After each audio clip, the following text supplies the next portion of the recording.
Վարող այսօր նիստը ասաց, որ այս դահլիճում է գտնվում Ամերիկայի Միացյալ Նահանգների դեսպանի քաղաքական հարցերով ինչ որ խորհրդական թե օգնական։ Ես գիտեմ։ Սա ինչի նշան է։ Սա կոնկրետ ցուցիչ է։ Հիմա տեսականորեն պատկերացրեք, որ մեր ընկերների նկարներ, որ այնտեղ են,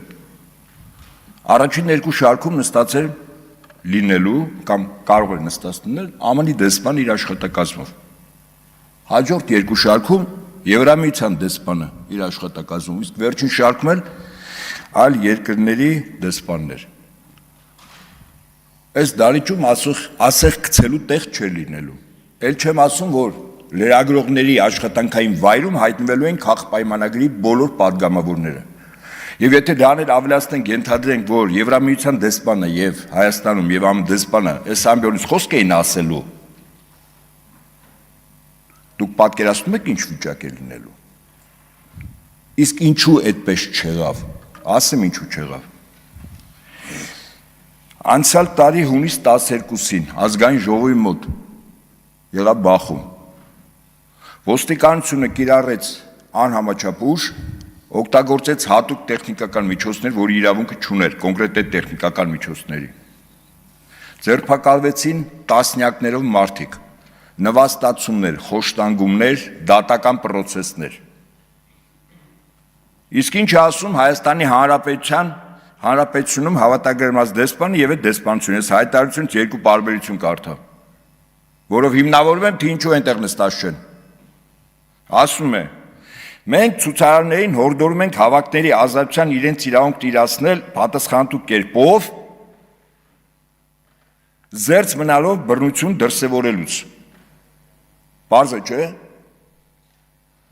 Քաղաքական տարաձայնությունների լուծումն ապահովում է ժողովրդավարական գործընթացների միջոցով։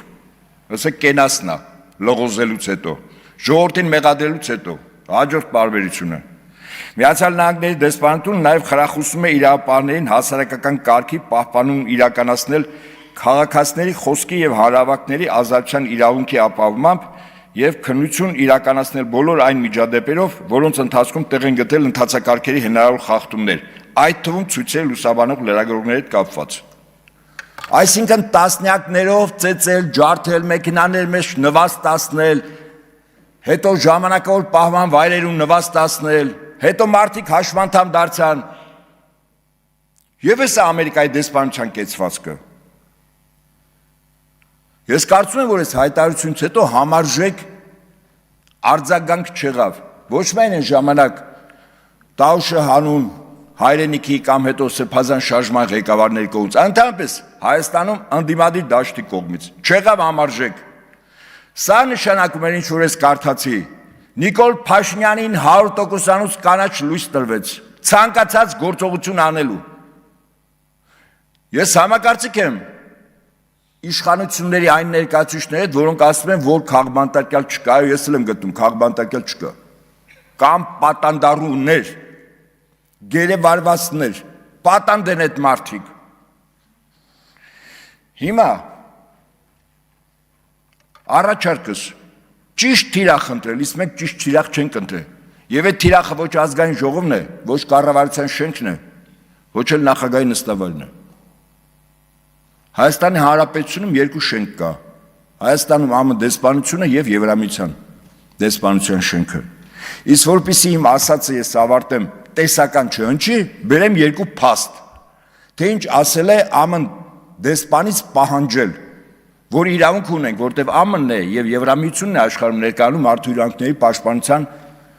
ավանգարդում, որպես շոքեքարշ երկիր եւ կառույց։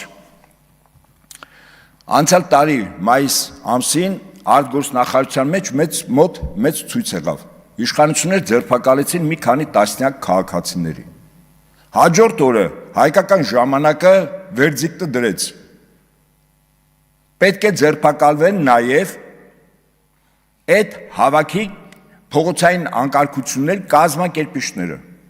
Իսկ դա առաջին հերթին եւ ուղղակիորեն Բագրատ Սրբազանի մասն էր։ Ինչ լուծում եղավ։ Լուծումը հետևյալն էր։ 72 ժամը դեռևս չլրացած հաջորդ օրը առավոտյան Բագրատ Սրբազանը մեկ օրվա ընթացքում 3 անգամ այդ դեպքերի հետ կապված գնահատական տալու ժամանակ հիշեց ԱՄՆ պետությանը, որը ֆինանսավորում է Հայաստանի Հանրապետության ոստիկանությանը, որոնք ուժ են կիրառում ոչ համաչափ եւ ապօրինի գործողություններ են անում։ Եվ ինչ եղավ։ Իդեպ ասեն ձեզ այդ օրը Բագրատ Սրբազանի պիտի ձերբակալ էին։ Ես 100%-անից բան եմ ասում։ Ոչ միայն Բագրատ Սրբազանին չձերբակալեցին, որովհետև հայկական ժամանակը արդեն գրել էր ով է կազմակերպիչը, անունը չէր գրել, բայց իրեն ձերբակալեին։ Այլև 14 ձերբակալված անձանց բաց թողեցին, 72 ժամը դեռևս չլրացած։ Սա առաջին փաստն եմ ասում, որ տեսություն չի, եւ երկրորդ փաստը։ Այս տարի մարտ ամսին ես իմ ընկերներով 2 տասնյակ ընկերներով ցույց կազմակերպեցինք ԱՄՆ դեսպանության հարևանությամբ։ Մի շարք պաստառներ կային, բայց ամենակարևոր պաստառը ԱՄՆ դեսպանին նշված էր persona non grata։ Արձագանքը իհարկե այդ հավաքի երկու նպատակ ուներ, առաջինը դա ավարտում եմ, երկրորդը կենսաբանական լաբորատորիաները։